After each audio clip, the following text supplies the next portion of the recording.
video lecture 4, the final video lectures focus in on severe weather, beginning with thunderstorms here in video lecture 4.7.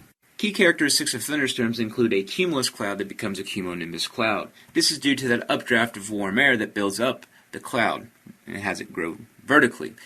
Often we associate thunderstorms with cold fronts. Although they can occur with warm fronts, they're more likely to be associated with cold fronts. And therefore they follow the mid-latitude cyclonic system and the various paths that they go in the summertime, which is a more northerly pattern, and in the wintertime, which is a more southerly pattern. Key also to thunderstorms is they produce lightning, hail, flash floods, and tornadoes, all of which we'll talk about in the following discussion.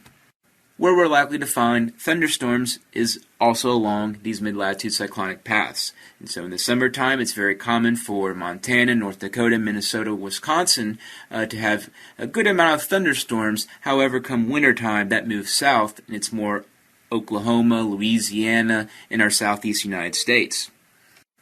Considering thunderstorms are a more extreme form of a storm, they require rising warm moist air that rises rather quickly. We think of this as the fuel for that warm moist air is oftentimes, in the United States case, a maritime tropical air mass, and that because it essentially is hovering around Florida at all times during the year, either in the Gulf or the Atlantic. There in Florida they have the most number of thunderstorms, and that makes sense. Another characteristic, as we'll find out, is that the other lifting mechanisms play a key role in thunderstorms as well. In fact, Colorado and New Mexico are the second and third in terms of number of thunderstorms, and oftentimes that's due to orographic, also frontal and convection types of lifting. And so in the Rocky Mountains, one of the things, as we'll showcase in the following animation, do a good job of forcing up that warm moist air. Of course, the most common place to find thunderstorms is there along the equator where we have the consistent convergence that we've mentioned before. Explain the dense rain belt and convection in thunderstorms that we find here along the equator.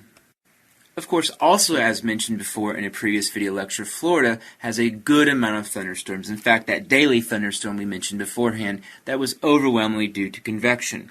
But of course, they also have frontal mechanisms during the winter time when there's often frontal cyclones that move through this area.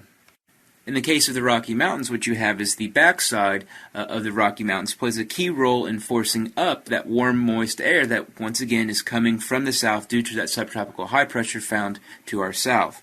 And so that maritime tropical air mass is going to forcibly lift that air, causing it to cool quite quickly. We're going to come back to that and explain why actually Cheyenne, Wyoming has more hail than any other place in the country.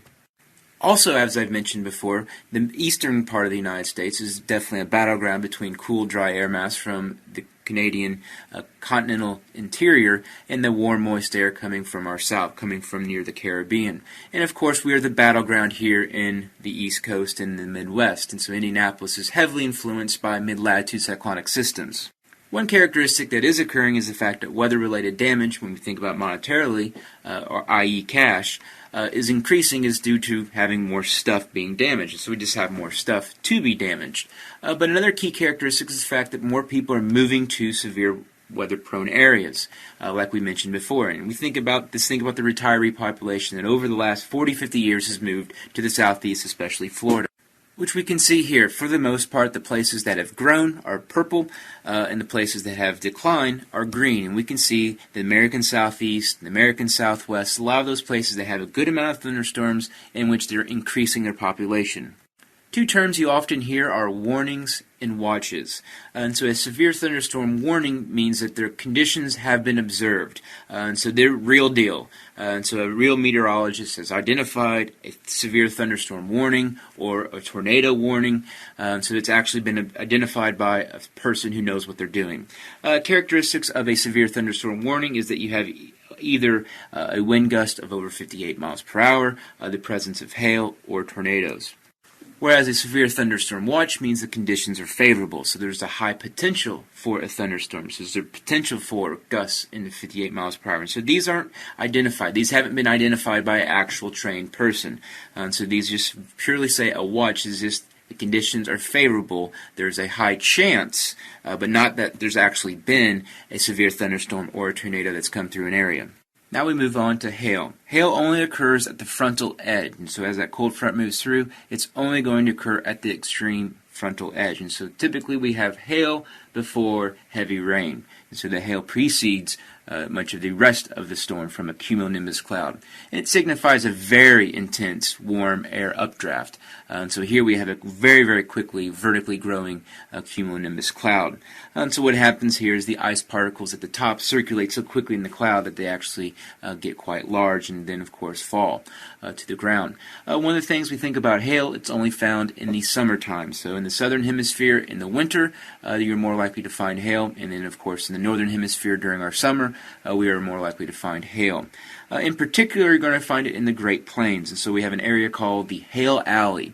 The Hail Alley is this area from Wyoming, Nebraska to Colorado in which they have a more plentiful amount of hail throughout the year than any other place in the country. And this can be quite destructive to crops. And so think about if you have corn and you have a golf ball or a softball-sized object come down and hit a piece of corn, of course it's going to cause it to snap. And so this can be quite destructive to crops, especially in the Great Plains area, which is overwhelmingly is agriculture in that area. What we got going on in Hail Alley is both the characteristics of frontal, with those mid-latitude cyclonic systems often originating in this area of the country, but also orographic lifting further out west there in those states affected by the Rocky Mountains. Another key characteristic of a thunderstorm is they can produce flash floods. And this is an intense rainfall from a thunderstorm dumping a huge amount of rain. So like I mentioned before, cumulonimbus clouds, the characteristics are a very, very short but heavy downpour that comes quite quickly. And so those places that are low-lying are the ones that are going to be the ones most likely to flood. And that makes sense. This is kind of a duh statement, but water always flows downhill. Although in mythology they tell us differently. So water always goes downhill and it's going to collect in the low-lying areas. And so flash floods occur along those places, along a river, lakes, and streams,